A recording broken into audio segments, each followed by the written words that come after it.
Hey, welcome back to another video of how to use basics. In this video, we are going to learn how to update the Bither application on your device. First, make sure that you are connected to your internet. After that, find and open App Store or Play Store on your device. Now, search for your application on the search bar. Tap on the search bar and type in the name of your application. Now, scroll down until you find your application in this page. After that, click on it. If there is update available, you can see an update button.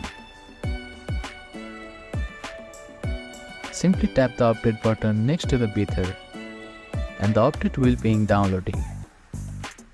It will install automatically once it's done. Once the update is finished, open the Bither application to ensure everything is working smoothly.